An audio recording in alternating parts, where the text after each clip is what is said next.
10. ledna 2018. Státní věznice v Sacramento. Vězeňský dvůr. Středeční odpoledne. Po betonu kráčí Devlin Stringfellow. Je mu 48 let.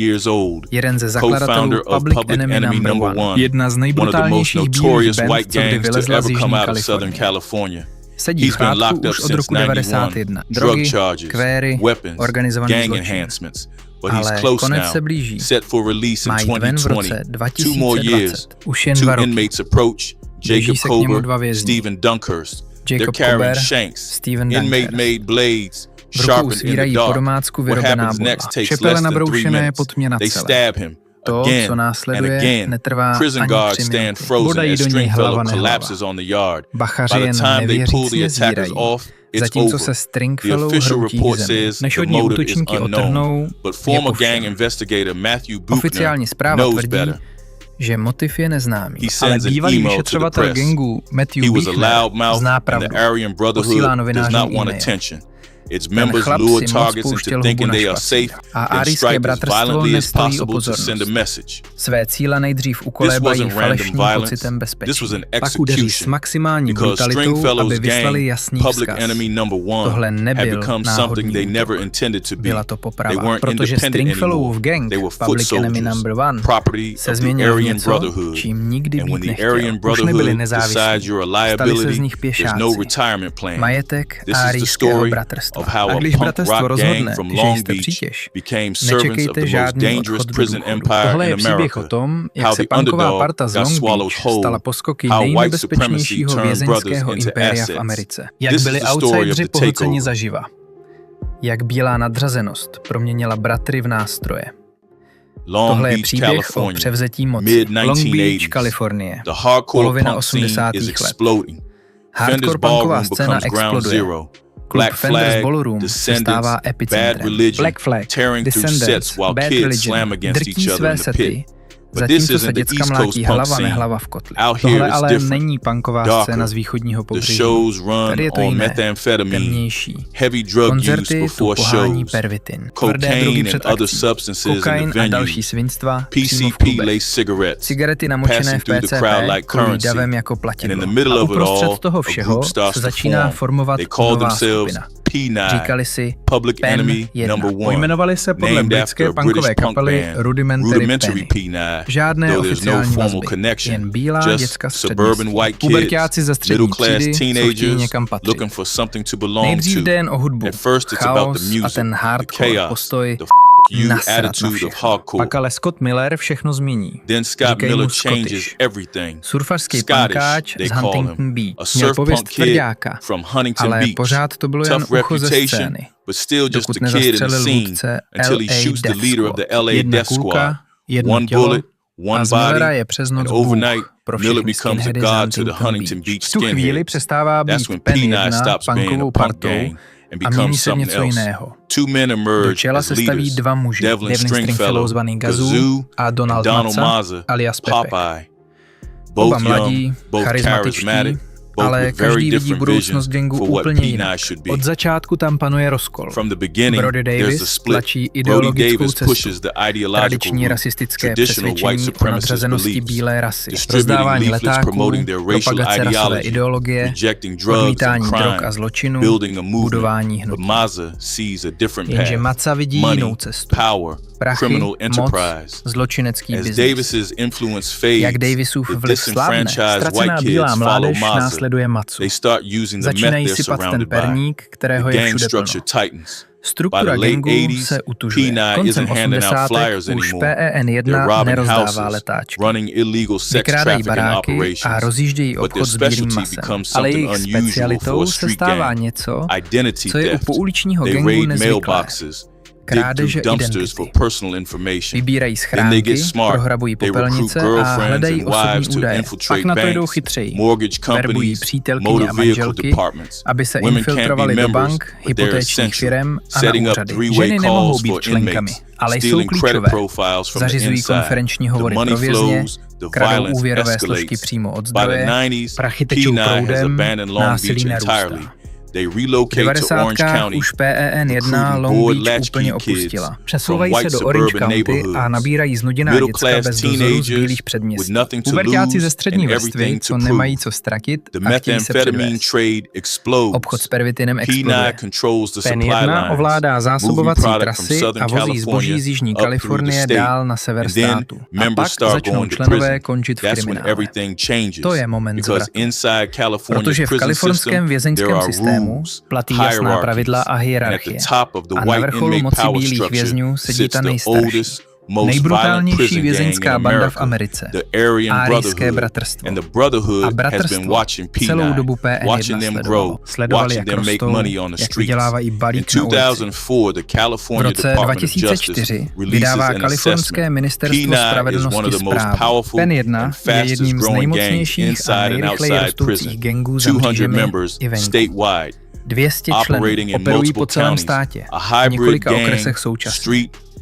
Je to hybridní gang, směsice ulice, věznice a ideologie. Bílé nadrazenosti v jednom balíku.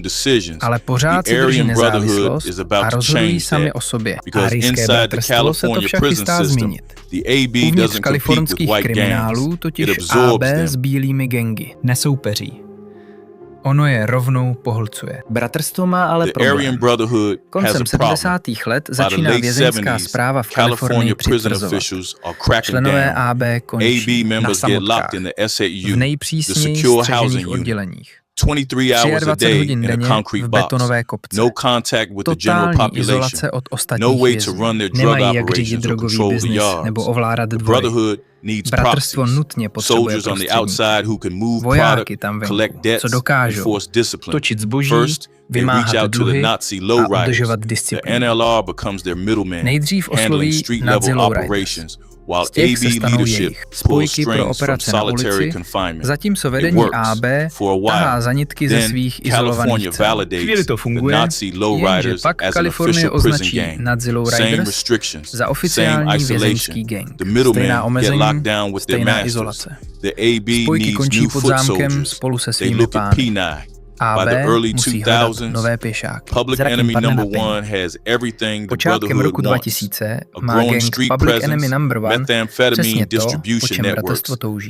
Rostoucí vliv na ulicích, sítě pro distribuci pervitinu, kšefty s kradenou identitou, co sypou pravidelné prachy, hlavně. Úřady je ještě nemají na seznamu. Členové PENi se mohou volně pohybovat mezi vězni. Strategie je primitivní. Naverbovat vedení PENi přímo do áryjského bratrstva. Dát jim status, ochranu a prestiž spojenou tetováním trojlístků. Výměnou se PENi stane líhní, potrubím chrlícím kriminální vojáky pro zájmy AB. Prvním dílkem domina je Donald Popeye Maca. Začátkem milénia jde bručet za pokus o vraždu, když pobodal vlastního parťáka z PENi, co donášel polů. Za mřížemi rozhodně nesedí v koutě. Ve věznici Čino na stejném místě, kde bratrstvo před dekádami sformovalo svou komisi, napadne Maca sexuálního násilníka. Vedení věznice v tom vidí vzorec. Násilí. Žádné váhání. Oddanost věci bílé síly. Převelí ho do státní věznice. Pelican Bay. Na speciální oddělení navržené k totálnímu odříznutí šéfů gangů od vnějšího světa. Supermax uvnitř Supermaxu. A přesně tady Áryjské bratrstvo vyloží karty na stůl. V roce 2009 dostává Maca nabídku. Vstup do AB není jako přidat se k pouličnímu gangu. Žádné fanfáry, žádné veřejné proklamace. Odehraje se to potichu, rozhovorem v cele. Je to dohoda mezi chlapy, chápou váhu trojlístků. Krví dovnitř, krví ven. Jakmile si tam, je to na doživotí. Jediná propustka je smrt. Maca přijímá. Policii okamžitě dochází, co to znamená. Když se spoluzakladatel PENi stane členem Áryjského bratrstva, nejde o pouhé spojenectví. Stávají se jejich majetkem. Riga proti pomluvám v roce 2017 popisuje Macu jako nejvýraznějšího lídra PENi, který využívá svého postavení v bratrstvu k posílení důvěryhodnosti a vlivu gangu napříč celým vězeňským systémem. Tahle prestiž má ale svou cenu. Federální žalobci později odkryli karty. Několik členů Penny dostalo vstupenku do bratrstva jen proto, aby AB mohlo roztáhnout čapadla a získat lidi na ulici. Není to partnerství. Je to fúze. Z členů Penny se stávají pěšáci. Pašují drogy pro vedení AB. Provádějí popravy na objednávku. Posílají prachy nahoru komisařům zamčeným na samotkách. A to vše dělají, zatímco udržují iluzi nezávislosti. Pro vnější svět je public enemy number one. Stále samostatný gang, co si jede po vlastní ose pod vlastní vlajkou. Ale za zdmi věznic. Každý zná pravdu. Penny se zodpovídá značce. Aryjské bratrstvo vyprovalo systém, policie marně zkouší rozbít. I když vedení AB skončí na samotce, i když ztratí přímý kontakt s ostatními vězni, organizace nepadne, protože vybudovali vrstvy. Zástupci slouží. Zástupcům pouliční gangy krmí ty vězeňské a ty zase sítí komisi na vrcholu. Penny je jen jeden z příkladů. Lowriders, menší bělošské gangy po celé Kalifornii, všichni makají na ulici a sypou zdroje vedení. AB, ten podceňovaný gang z Long Beach, už dávno není svůj. Mají infrastrukturu a aryjské. Bratrstvo ji hodlá využít k vybudování impéria. Ronald Dean Yandel strávil 15 let v díře ve státní věznici Pelican Bay na oddělení segregace, což je ta nejhorší izolace, jakou kalifornský systém legálně dovoluje. 23 hodin denně, celé 2,5 na 3 metry. Žádný lidský kontakt, žádné slunce, nulová komunikace se světem. Stát ho tam strčil, protože je nebezpečný. Odsouzený. Dvojnásobný vrah, boss aryjského bratrstva. Ten typ basisty, co s přehledem řídí krvavé kšefty i zpoza kater. Izolace ho měla zlomit. Jenže v roce 2015 se mění. Přichází masivní hladovky vězňů. Žaloby cílí na kalifornskou praxi dlouhodobé izolace. Soudy uznaly, že držet lidi na samotce celá desetiletí porušuje 8. dodatek. Vedení věznic musí lidi ze sekce SHU přesunout. Yandela převelí do New Folsom, státní věznice v Sacramentu. Poprvé v tomto století dostal Ronald Yandel parťáka na čelu a kontakt s ostatními. Má volný pohyb mezi vězni a k tomu získává ještě něco mnohem cennějšího. Nelegální telefon. Federální žalobci později popíšou následující dění jako jednu z nejsofistikovanějších akcí. Operace vězeňských gangů v historii Kalifornie. S tím telefonem totiž Yandel dosáhne na kohokoliv ve státě. Začíná žhavit dráty. Odposlechy zachytí úplně všechno. Yandel mluví o vybudování armády. Plánuje nové aryjské bratrstvo složené výhradně z otrlých zabijáků. Chce donutit každý bílý gang v Kalifornii, aby poklekl. Totální sjednocení, absolutní kontrola. Jenže je tu jeden problém. 4 konkurenční gangy bílých supremacistů vytvořili tajnou alianci proti aryjskému bratrstvu. United Society of Aryan Skinheads, Golden State Skins a American Front. Moc dobře vidí, co se chystá. Chápou, že AB chce spolknout všechny nezávislé bílé gangy ve státě a snaží se bránit. Yandel musí vyslat jasný vzkaz. Potřebuje vraždu, kterou uvidí úplně každý. Cíl tak vysokého profilu, aby každému bílému vězni v Kalifornii došlo, že dvory ovládá aryjské bratrstvo. Vybírá si Huga Yogiho Pinella. 12. srpna 2015. Pinellovi je 71 let, živoucí legenda kalifornského vězeňského systému. Člen San Quentin Six, té neblaze proslulé skupiny. Stáli za pokusem o útěk v roce 1971, při kterém zemřelo 6 lidí, včetně vůdce Černých panterů George Jacksona. Pinell strávil na samotce 43 let. Desítky let SHU na vlastní žádost, protože věděl, že je terčem. Aryjské bratrstvo se ho snažilo zabít už od roku 1981.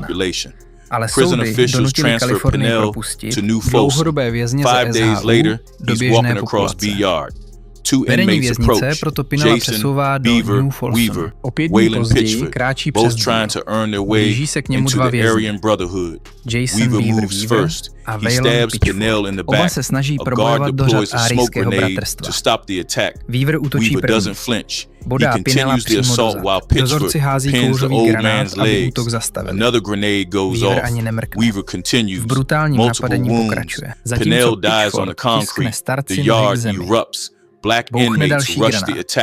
Weaver nepolevuje. Četná bodnutí. Pinel umírá na betonu. Dvůr exploduje násilím. Černí vězni se vrhají na útočníky. Bílí formují linii. Z popravy se stává totální rasová vzpoura. 70 vězňů v bitce, 29 zraněných. Dozorci střílí granáty do davu. Trvá 20 minut, než obnoví pořádek. Později si federálové přehrávají odposlechnuté hovory. Jandelův hlas zní čistě a jasně. Vychloubá se úspěšnou likvidací. Často je Pinela rasistickými nadávkami a vysvětluje, jak si Weaver a Pitchford vysloužili svůj trojlístek. Tetování trojlístku, které značí plné členství v ARYJském bratrstvu. Jedna vražda, dva noví členové. A vzkaz pro každý bílý gang v Kalifornii. Takhle to dopadá, když chce ARYJské bratrstvo někoho mrtvého.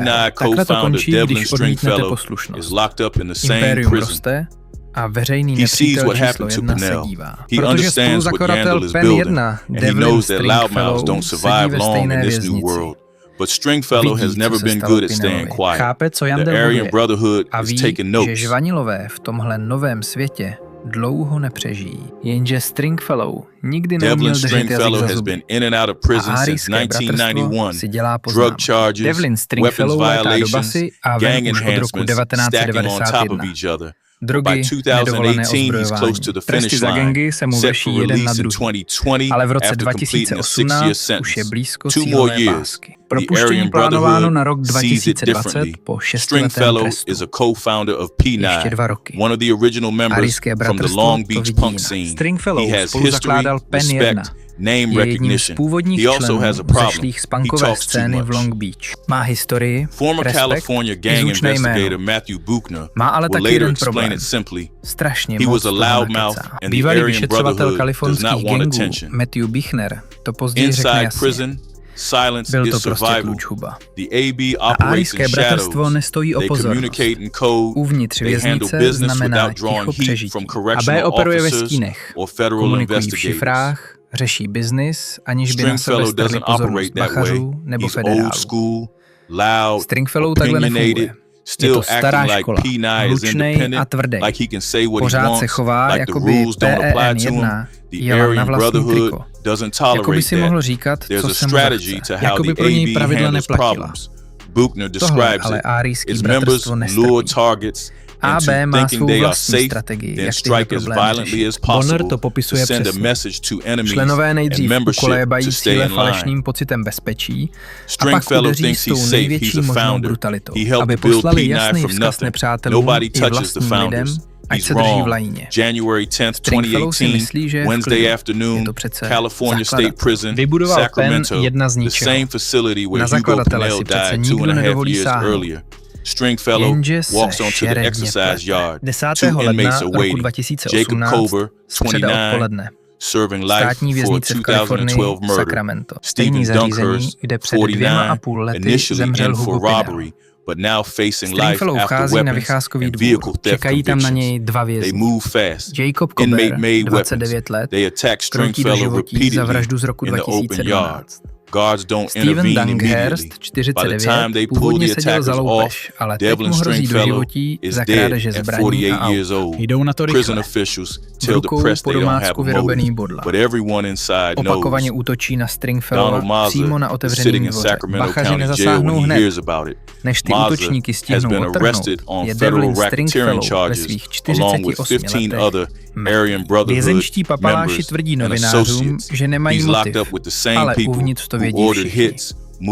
Donald Matza sedí v okresní věznici v Sacramentu. Když se o tom dozví, je zrovna zbalený za federální vydírání společně s 15 dalšími členy ARYJSKého bratrstva a jejich společníky. Je zavřený se stejnými lidmi, co objednávali popravy, točili drogy, budovali impérium. Jednoho dne mluví s Williamem Sylvestrem, další člen AB, vysoce postavený, respektovaný. Sylvester mu to řekne na rovinu. Nechal jsem zabít jednoho z tvých přátel v base o roky dřív. Matza se ptá, koho? Sylvester vysloví jméno Devlin Stringfellow. Matza o tomhle momentu bude později vypovídat. To zjištění, že ARYJské bratrstvo zabilo jeho spoluzakladatele, jeho bráchu ze starých časů v Long Beach. Chlapa, se kterým rozjel PEN 1, když to byli jen mladí pankáči, co hledali místo, kam by patřili. Měl jsem řeč na Gazorově pohřbu. Matza u soudu řekne, že se v něm tímhle přiznáním něco na dobro zlomilo, protože Matza se snažil hrát na obě strany. Potom, co ho pustili z vězení, se nechal pokřtít.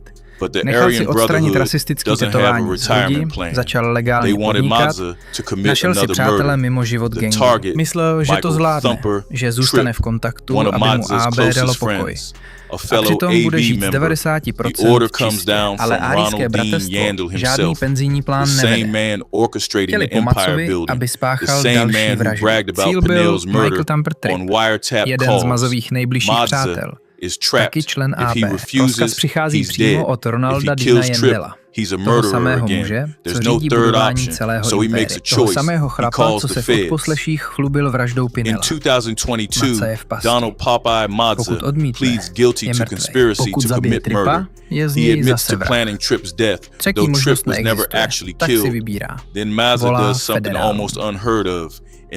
V roce 2022 se Donald Pepek Matza přiznává ke spiknutí za účelem vraždy. Přiznává plánování Tripovy smrti, i když Trip nakonec zabit nebyl. Pak udělá Matza něco téměř neslýchaného, teda v ARYJském bratrstvu. Souhlasí se spoluprací, kompletním debriefingem, řekne federálům úplně všechno. Bude svědčit proti spoluobžalovaným. Když jde Matza v roce 2024 k soudu, obhájce se ho ptá na následky. Matzova odpověď je přímá. Váš klient mě bude lovit do konce mého života. Ví moc dobře, co se stává práskačům. Ale taky ví, co se stává pěšákům, kteří odmítnou splnit rozkazy. Veřejný nepřítel číslo 1 teď ztratil oba zakladatele. Jeden zavražděný na dvoře, druhý federálním svědkem. Převzetí moci je kompletní. V roce 2014 začínají federální agenti sledovat ženu v severním Sacramentu, žena Quesenberryová. Točí vážný objemy. Metamfetamin a heroin proudí skrz hlavní město. DEA vyšetřuje rodinou spřízněnou irskou mafii. Když se Quesenberryová objeví na jejich radar, používají nastrčené kupce, odposlechy, standardní postupy. Pak ale objeví něco neobvyklého. Quesenberryová tu operaci nevede sama. Přijímá rozkazy zevnitř státní věznice Folsom od Ronalda Deana Yandela. Používá ten pašovaný mobil ke koordinaci kšeftů, domlouvání dodávek, řízení distribuce na ulici. Federálové poslouchají dál. Odposlechy zachytí všechno. Yandel probírá předchozí vraždy, plánuje nové popravy, koordinuje se s Travisem Burhopem kvůli kontaktování dodavatelů v Jižní Kalifornii. Využívají Samuela Keatona, zloděje aut v podmínce, jako spojku mezi Los Angeles a Sacramentem. Je to kompletní zločinecký podnik. Drogy, vraždy na objednávku, vydírání. Vše řízené z vězeňské cely. A není to jen Yandel. Vyšetřování se rozšiřuje. 16. Jde především o členy ARYJského bratrstva a jejich komplice. Obvinění jsou brutální. 5 dokonaných vražd, 4 pokusy o likvidaci, kšeftování s drogami v base a zločinné spolčení. V červnu roku 2019 federálové odtajnili spis, který má 143 stran. Na lavici obžalovaných sedí Ronald Dean Yandel, 57 let, Danny Troxell, 66, Travis Burhop, 46, Brandt, zvaný Dva kopečky, Daniel, 45, Donald Pepek Matza, 48, Pat, kterému říkají Velký Pat, Justin Roon, Petty, 38, Jason Corbett, Kathleen Nolan, 47, 65. Matthew Prosecutors Psycho allege Hall, Yandel and 48, Troxell are part of the three-man Keaton, commission running the 40, California wing of the Michael Aryan Muscatores, Brotherhood, the top of the pyramid. Jenna The complaint Quisenberryová, details how 51, Yandel Kevin used the McNamara, prospect of 39, AB membership Kristen to convince Demarová, people to 44, commit murders, how he dangled Justin Roon status Petty, and 38, protection in exchange for Kathleen violence. Nolanová, It's the foot soldier 65. system laid bare. Žalobci Most tvrdí, defendants že fight Yandel the a charges. Troxell They tvoří hire 2/3 lawyers, komise, they claim která government ovládá overreach, celou they kalifornskou argue větev wiretaps Áryjského were bratrstva. illegal. Donald Jsou to Mazza ti nejvyšší makes a kápové different choice. na vrcholu pyramidy. 2022, Spis detailně popisuje, jak Yandel zneužíval vidinu členství v bratrstvu k tomu, aby verboval lidi na špinavou práci a vraždy. Sliboval jim postavení a ochranu výměnou za násilí. Takhle v praxi vypadá systém pěšáků, odhalený až na kost. Většina obžalovaných se brání zuby nehty. Najímají si právníky, křičí o policejní šikaně a tvrdí, že odposlechy byly nelegální. Donald Mazza to ale zahrál jinak. V roce 2022 se přiznal k federálnímu vydírání a spiknutí za účelem vraždy. Doznal se, že plánoval odstranění Michaela Trippa, svého kámoše, kterého nakonec nikdo nezabil a který dokonce později podepsal papír za Mazzovo propuštění. Pak ale Mazza udělal nemyslitelné. Rozhodl se prásk. Kompletní zpověď před federálními žalobci. Vyzradil všechno o operacích bratrstva, struktuře vedení, kriminálních aktivitách a kývil na svědectví u soudu. V březnu 2024 Mazza předstoupil před tribunál. Vyprávěl tam, jak se k Áryjskému bratrstvu přidal v roce 2009, jak začínal od píky a jak se gang PUNKOVY změnil z nezávislé party. Pouhý nástroj bratrstva. Mluvil o vraždách, drogových kšeftech a té bezvýchodné situaci, kdy se snažil žít z 90% čistě, zatímto bratrstvo po něm žádalo krev. Obhájci ho při křížovém výslechu nešetřili. Útočili na jeho důvěryhodnost a vytahovali jeho trestní rejstřík. Jeden z právníků se zeptal na následky. Jeho spolupráce s policií. Mazza nezaváhal. Váš klient mě bude lovit do konce mého života. Moc dobře ví, co provedl. V áryjském bratrstvu se práskačům neodpouští. Zákon krev za krev nezná výjimky. Jenže Mazzova výpověď dala prokurátorům přesně to, co potřebovali. Detail běží dál. Jandelovi a ostatním hrozí v případě odsouzení desítky let v chládku. Mezitím na ulici gang veřejný nepřítel číslo 1 jede dál. 1. ledna 2024 na Nový rok nastoupilo 300 policistů z 25 agentur, během akce sebrali 57 členů gangu. Zabavili 2 pistole, brokovnici, pušku, nějaké menší množství drog a řešili porušení podmínky. Hlavní důvod té operace byl ale mnohem vážnější. Prosím, které chtěli odpravit. Razie měla těm vraždám zabránit. Byl to největší úder proti tomuto gangu za poslední roky. 57 zatčených za jediný den. A přesto se gang během pár týdnů začal vzpamatovávat, protože systém zůstal stejný. Áryjské bratrstvo dál ovládá bílé vězně v kalifornských kriminálech a pořád potřebují své vojáky venku na ulicích. Darwin nezažila punkovou scénu v Long Beach, nikdy nepotkala Stringfellova a neslyšela Mazzu zpívat v jeho hardcore kapele. Vědí jen jedno. Gang se zodpovídá značce. Už to nejsou žádní outsideri. Zůstala jen